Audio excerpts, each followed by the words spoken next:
Thomas was really bruised and broken, wounded. He journeyed with Jesus for 3 years, and Jesus has made all these promises. And then suddenly, Jesus is arrested, and he's there, crucified on the cross. Thomas cannot take this. Cannot take this. The human nature to run and hide. Betraying Jesus. Running and hiding. All of them ran and hide. Only some women, St. John, and so Thomas carried these kind of wounds. Broken. See, generally we all flippantly say, oh, Thomas, doubting Thomas, so little faith. Hello, easy to talk. When you have met Jesus and He promised you all these things, and then you see Him there on the cross, the one you are following, your leader, crucified on the cross, loser, on the cross, loser. How would you feel? Your hopes are dashed, your dreams are dashed, and you don't make sense of what is really happening. Of course, Jesus said many times, I will die, I will rise, but that won't kick in, because you see the one you've been following, stripped naked, crucified on the cross. And Thomas cannot deal with this. If it were you, what would have happened? What would have deal with this? His brokenness, his woundedness, and that's why he says, unless I see, I can touch. Because he is thinking about his own brokenness, cannot believe. And that is real. That is real. Not so just easy to believe, because we have, from the time we have been born, we have been told Jesus died and rose, Jesus died and rose, Jesus died and rose, and for us, have faith. But faith cannot just be words that flows through our mouths, flows through the mouths of people. Faith must be firmly grounded in the person of Jesus, right? How can your faith grow when you have no pain, no hurts, no woundedness? Your faith cannot grow. Your faith cannot grow when you don't have all this. When it's happy days all the time, that's not faith. The older you are, then you will realize. The older you are, you will realize.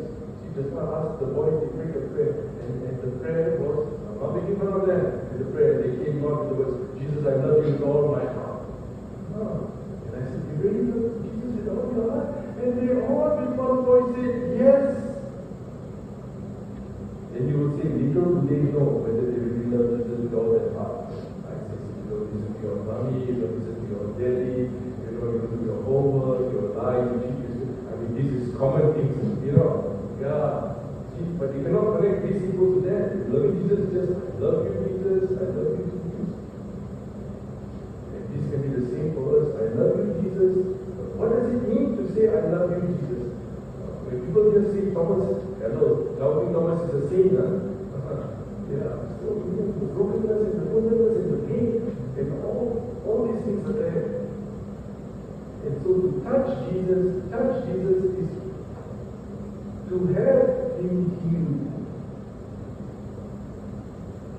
Even it's just words when someone is so broken and someone is so wounded, and then you hear, peace be with you. What does it mean, peace be with you? Get it? What does it mean, peace be with you? So you see, the faith that we talk about must really come down to the person of Jesus, and it must meet our life situations. Then we can grow into faith. When we count on God, when we trust in His word, when we walk the talk, that's when our faith grows. And then you find you fall. Then we would love it, Peter. When we fall, we would love it, Peter. Because it's easy to point fingers at people and say, well, they are like that, well, they are like that. But when you fall, when you check yourself, you say you love Jesus, then how many times, because sometimes we don't reflect on our life, we don't realize, how frail our faith is. To grow our faith really takes courage. strength, and to know that it's through our brokenness and our woundedness that we are healed by the peace and forgiveness of Jesus. By the peace and forgiveness of Jesus. That's how it is. By His stripes, we are healed. Because Jesus has really taken upon Himself all the sin, shame, guilt of the world upon Himself.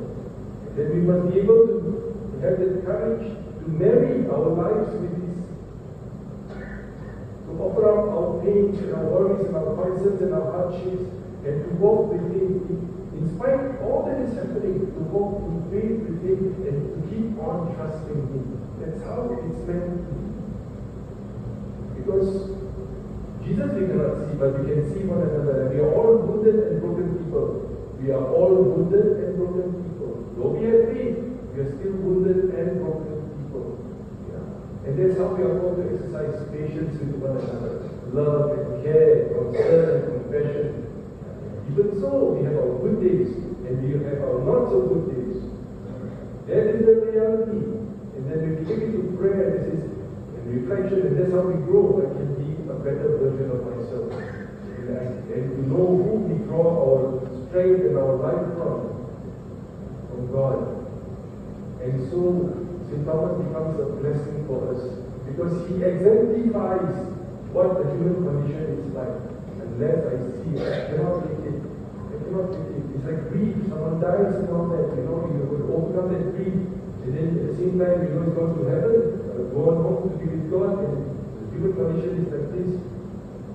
So we have to come to terms and to carry that faith message with us all the way through. Thomas becomes a blessing for us because when he sees Jesus like this, and he says, "My Lord and my God." So he can bolster us to say, we are Thomas, and Thomas has seen, and Thomas says to us, "My Lord and my God," for us to hear. And Jesus goes on to say, "Blessed are those who have not seen and yet continue to believe." Yeah. So faith, we walk the talk. Faith is faith also in action. And then we do our best, fall, we pick ourselves up, and we go on again. It's not fall and say, "No, I give up, nothing more, wow. Because Jesus went through the cross, right?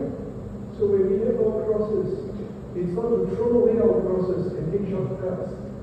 The cross will be a part of our life. It's key.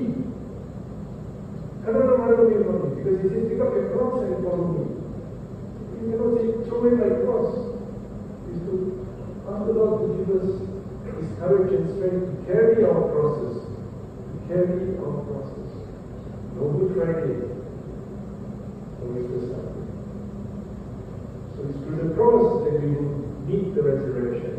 It's when we go through our cross together with Jesus, He walks with us in tandem, right? He says, "My yoke is easy, my burden is light." Because like Lembu, like that too, right? One us, one Jesus is walking with us. 2 by 2 we are walking.